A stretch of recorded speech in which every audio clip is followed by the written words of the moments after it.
Willow Creek Springs presents Healthy Living with your host, Joe Grumbine.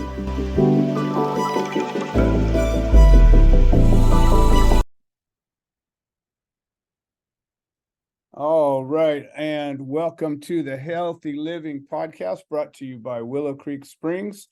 I'm your host, Joe Grumbine, and today we have a very special guest, Erin Wilkins. Erin, you've joined us numerous times before. Clearly, we haven't scared you off yet. You're back for more.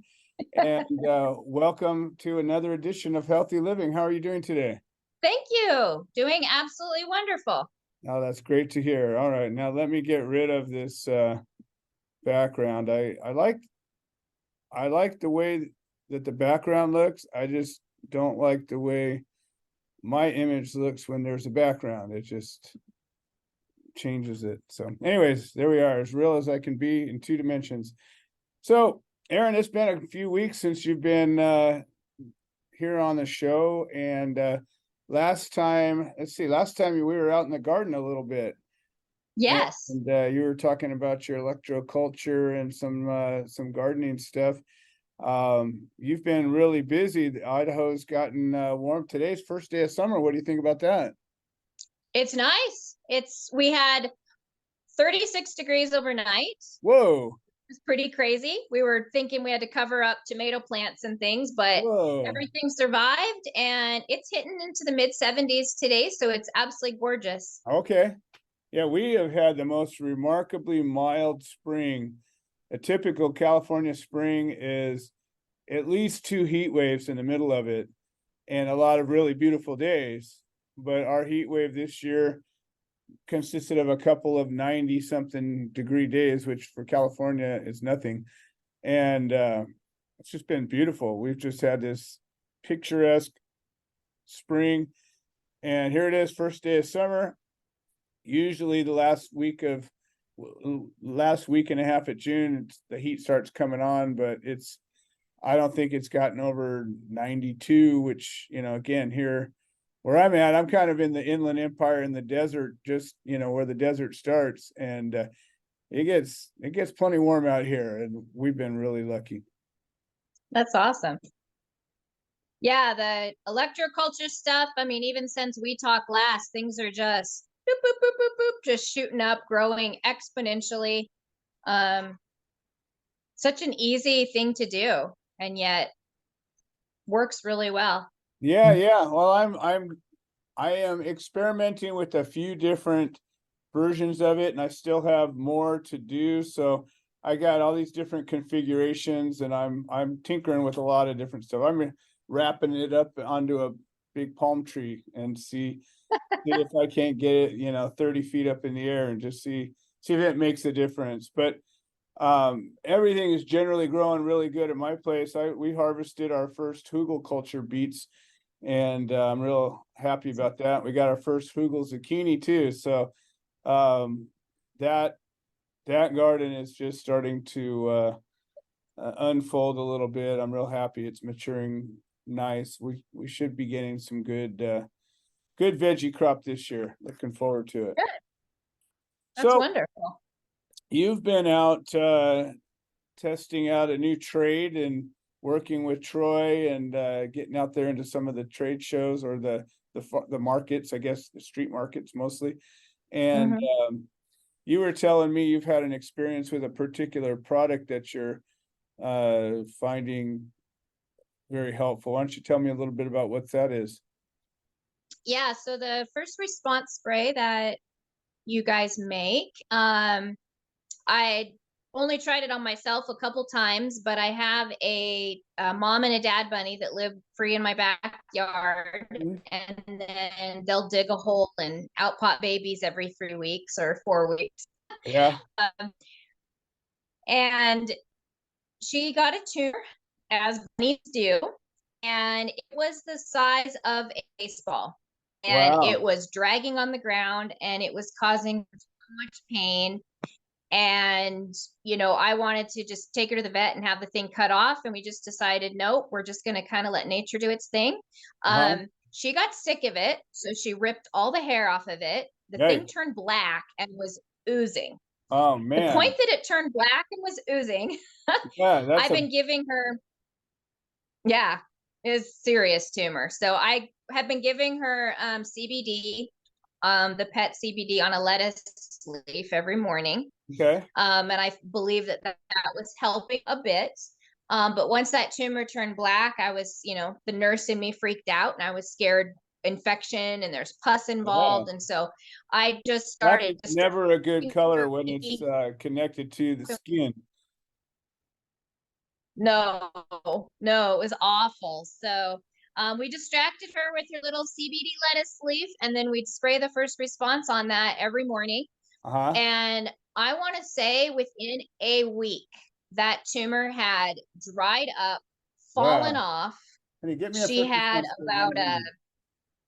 maybe about a half of my palm size of a wound that had fresh vascular blood coming out. And so I was really impressed that there wasn't all that infection. And then we've been treating that for about 2 weeks with the first response, and it is almost closed up. The hair is growing all back in. It's amazing. Well, you know what's interesting? We created that product originally to address our aging population. We got a geriatric population that's going to be growing probably for the next 15, 20 years before it tapers off. And what happens as people get older, they tend to be stuck in their bed more and get stuck in wheelchairs more. And then they start getting these things they call pressure sores or bed sores. And they're really difficult problems, and they can get very infected and cause even worse problems. And the treatments for them are generally pretty expensive, and they only work so well. So years ago, I was sitting with a lady that I've been working with for a while, and I said, I should try to come up with something to address bed sores. And so in researching how they take care of them, I realized they have a protocol that nurses generally use, or practitioners, and it's, first they clean the sore, and then they disinfect it, and then they debride it, which means they get rid of all the dying tissue around it, and then they'll spray it with an antiseptic ointment, or put an antiseptic ointment or spray on it, and then they might pack it with some kind of an ointment, and that's the protocol. And they have these different. I've had a number of people that are quadriplegic that's a big problem that they get, being stuck in their chairs and pushing back and forth on skin that is softened because it's not getting up and moving. These sores develop and they're forever to heal. So the first thing that we did, I came up with this product, and this was the first component of it. And, it's got a lot of cool stuff in it. It's one of these formulas where every ingredient has a value to it. It's got coconut oil. Coconut oil is one of these magic oils that kind of really likes to heal stuff. And grapeseed oil is good because it helps it penetrate. Camellia oil, and then colloidal silver and witch hazel. Those are both antiseptic and antibiotic, antiviral. Those are both good at cleaning things out. Then of course the nano CBD, that's sort of a trade trick, and it gets in there and does all kinds of cool stuff. And then tea tree oil, that's an historic antifungal, antibiotic, astringent, every kind of good thing. Pomegranate oil, lavender oil, vitamin E, and then frankincense. Frankincense is actually a really incredible ingredient, and it's actually the gum off of a bush, a desert bush, and but it's just magic. And then clove oil, helichrysum, and then there's some castor oil to help bind everything together. And I tell you what, with the original formula, this had full spectrum cannabis oil in it, and that was the market that I was working on. And when I first made the CBD version, I didn't know if it was going to work very well, but I've got just testimonies from burns to I mean, I've got a wound I got on my forehead that I've got a whole picture series that I just deep cut. And the only thing I put on it was this spray and a salve. I just chopped my fingertip off, and it's regrown. And the only thing I used was this and the ointment. And so I just story after story, but burns really are the biggest victory that I see, because burns are so difficult to heal. And a tumor now, that's a whole nother layer. I didn't ever, a lot of times when we hear about tumors, we go after the full, cannabis oil for that. But this has got all these components. There's no reason why, if it's not a cancerous tumor, that it wouldn't go after it. It's really, I always called it, the alien spray, healing spray. Like it was one of those, I don't know, the Predator movie or something from like 30 years ago, and the guy gets shot and he pulls out this spray and just goes, and all of a sudden, he's all better. And I always said it was kind of like that. So this was actually the first part of that system. And then we got just a year or two ago, we came up with the second part of the system, which is the ointment. And I like the ointment almost better, but the spray as a first component, it's like no matter what, anything happens to me, that's the thing. That is my medicine chest. This is, if I had one product, that would be it. And what's cool is we actually have it bottled for pets too, but it's the same product. It's exactly the same product. And so we got chickens, and sometimes chickens will get this like stuff on their feet, and I don't know if it's bugs or some kind of a fungus or disease of some kind, but their feet get covered in these like scaly things, and they don't want to come off. And my wife will go out there with this stuff. Every once in a while it happens, and she'll just spray, and the stuff just falls off. It's crazy.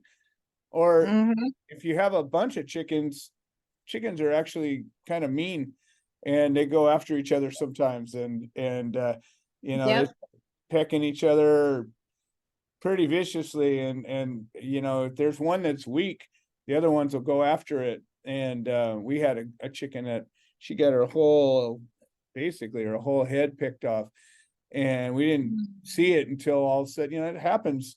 You're gone for half a day and you come back, you're like, what in the hell, And but my wife literally nursed this bird back to health, and we brought her in, put her in a nice, safe place, and that's it. Just kept spraying that stuff on there.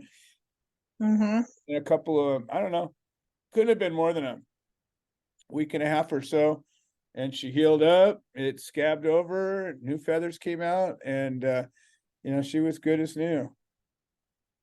Yeah, I'm actually treating one of my chickens too. She has don't exactly know what's wrong with her, but she started losing feathers off her backside, and it's all inflamed. And so now when she goes to the bathroom, it sticks in it. And so I've been spraying her. I distract her with a little bit of CBD on a spinach leaf, and then spray the bottom all up, and it's the redness is decreasing, and it's looking like it's getting better. So yeah. Well, I mean, the whole idea is just about most things that happen to the skin. The similar, like even in just Western medicine, they only have a few things that they put on your skin to treat an ailment, right? They don't have a whole, litany of different things. Unfortunately, a lot of those things that they give you are not things you would necessarily want on your skin. And so we've gone at it from a natural point of view. And, again, for my purpose, I'd rather it be safe, and you got to use it a little more, or use it, more often or whatever, than have to worry about, well, ooh, don't eat that, or, oh, you got it in an open wound, or, oh no, you got, there isn't any of that. It's always, safety first. And I think this one was one of those sort of divine inspirations. This is one that was like, sometimes when I'm making something, I'm like, I just needs to work. I don't know, and you see, and there's all these ingredients, a million things that you could make it with. And then you got to sort of pick the ones and the proportions and all of that. This is one of those that I just feel was a gift, you know. It was really, really, really happy with it. So I'm glad you discovered it, because you've got so many so many ways that, you know, you're already making all kinds of things yourself, so you know when you have something that works, how valuable it is, and it's great to, you know, to be able to share that. And the thing that's cool, people don't realize, you know, our animals, they get in just as much trouble as we do, you know. I mean, I got 7 dogs and some chickens. We're about to get a bunch of chickens, and, you know, ducks and all kinds of different animals we've had over the years. And I tell you what, we've patched up our animals more than we've patched ourselves up. I think they're always getting into some kind of a scrape or some issue. So how is the dance therapy going? Really good. So I've got a couple other people that are interested in that. But yeah, I mean, dance classes are going really well as well, but the dance therapies, more and more people are getting interested in it because traditional counseling just doesn't work, or they don't really want to talk about it, or I'm finding it's usually younger people, 13, 16, that just don't want to talk. They just rather move and get some exercise, get those endorphins going, and it helps. Have you thought to, you know, you're dealing with all different types of therapies, and obviously you're not stuck in any box. I'm wondering, you know, how we're doing this horticultural therapy, if you're looking to integrate that into your program. Yeah, and I have, in a way, and I think it's amazing. So I've worked with some people just that are drug addicts that have come over that just need to get their hands in the soil, just need to be planting stuff and seeing things grow. They've had too much death and hurt in their lives. And so I found that that's been extremely beneficial.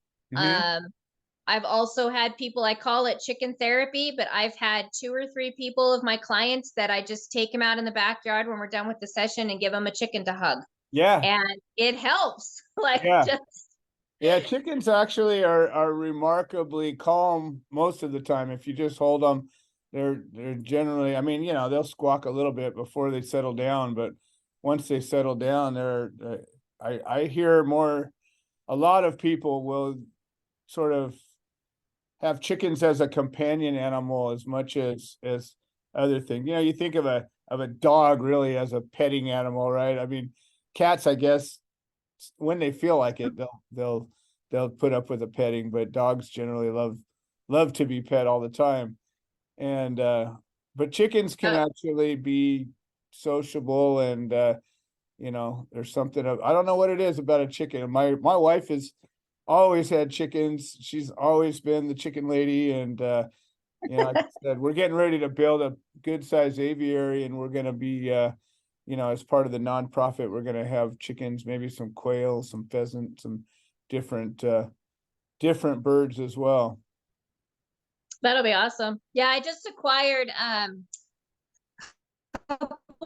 bearded dragons. I'm honestly finding that they can be extremely therapeutic too. Interesting. All right.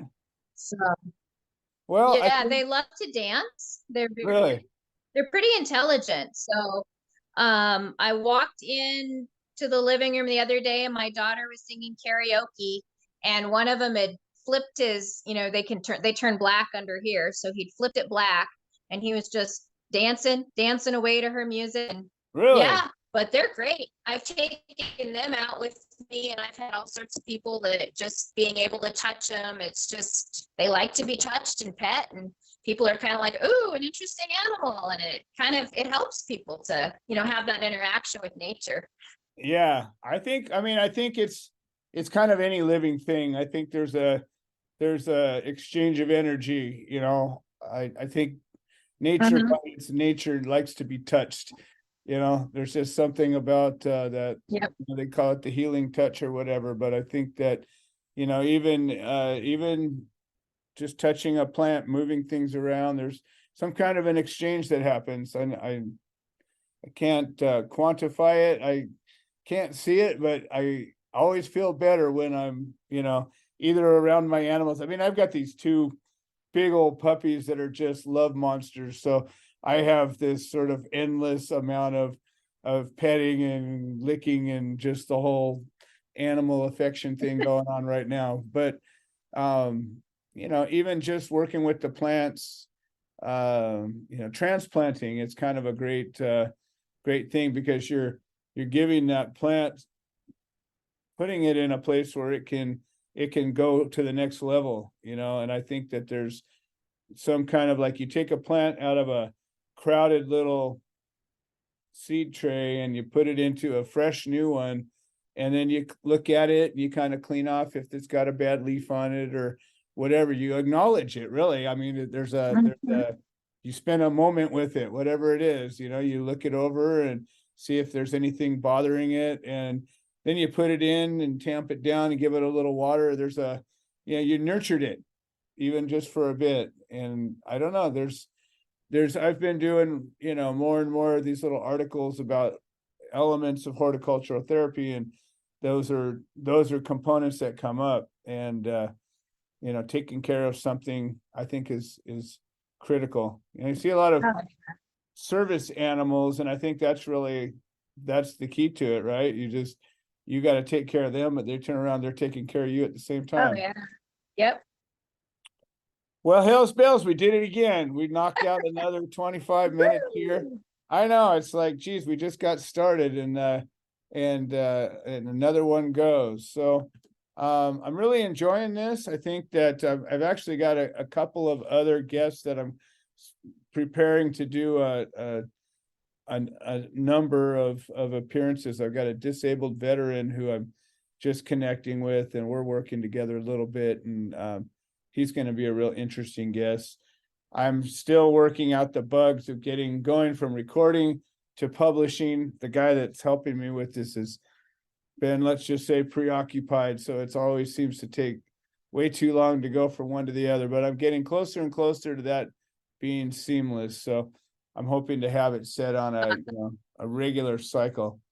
So awesome, Erin. Well, you want to give us a parting shot here? Yeah, you guys got my email and phone number, so hit me up if I can help with anything. Awesome. Well, thank you so much, Erin Wilkins, folks. And again, this is Joe Grumbine with the Healthy Living Podcast. We'll see you next time.